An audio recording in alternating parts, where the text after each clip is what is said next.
Guys, কথাগুলো শুনে যাবেন, খুব গুরুত্বপূর্ণ কথা। আমরা সবাই অবহিত, জুলাই গণ অভ্যুত্থানের প্রেক্ষাপটে ধারাবাহিক প্রক্রিয়ার মধ্য দিয়ে এ মাসের 12 তারিখ যে নির্বাচন অনুষ্ঠিত হয়েছে, একই সাথে জাতীয় সংসদের নির্বাচন এবং গণভোট অনুষ্ঠিত হয়েছে। এই নির্বাচনে জাতি আশা করেছিল দেশের মানুষ নিঃসংকোচে, স্বাচ্ছন্দ্যে, উৎসবমুখর পরিবেশে তাদের ভোটের আমানতটাকে তারা প্রয়োগ করবে। দুঃখের বিষয় যে এটা পুরোপুরি প্রত্যাশা পূরণ হয়নি। বেশ কিছু জায়গায় অনেক সমস্যা হয়েছে, আপনারা জানেন, ওইদিকে আজকে আমরা যাচ্ছি না। আজকে ছিল নির্বাচিত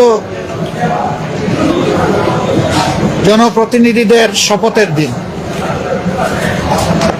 আমাদেরকে চিঠি দেওয়া হয়েছিল গতকাল গভীর রাতে, যেটা আমাদের জন্য কিছুটা অস্বস্তিদায়ক ছিল। তারপরে আমাদের নাগরিক দায়িত্ব হিসাবে দেশবাসীর প্রতি সম্মান রেখে আমরা এসেছিলাম শপথ নিতে। ইতিপূর্বে বেশিরভাগ ক্ষেত্রেই আমরা লক্ষ্য করেছি একই দিনে একই সময়ে শপথ অনুষ্ঠান অনুষ্ঠিত হতো।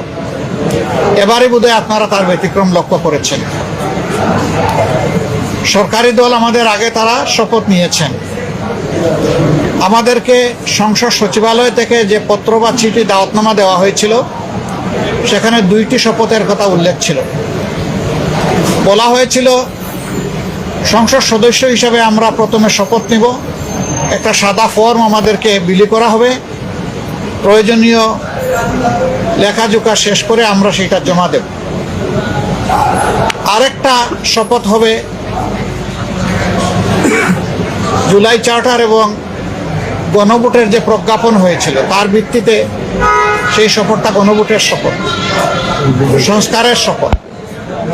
এইখানে সংস্কার পরিষদ সদস্য হিসাবে আমরা আরেকটা শপথ নেব। আমরা হলে প্রবেশ করার পরে সংসদ সচিব আমাদেরকে জিজ্ঞেস করলেন যে স্যার, সকালবেলা সরকারি দল তারা শপথ নিয়েছেন, তারা শুধু সংসদ সদস্য হিসাবে শপথ নিয়েছেন, আপনারা কি করবেন? আমরা তখন বললাম যে আমরা 2টিরই শপথ নিতে এখানে এসেছি। আমাদের তো গভীর রাতে আপনারা দাওয়াতনামা পাঠিয়েছেন, তারপরে আমাদের কোনো কনসার্ন থাকলে আগেই আমরা জানাতাম।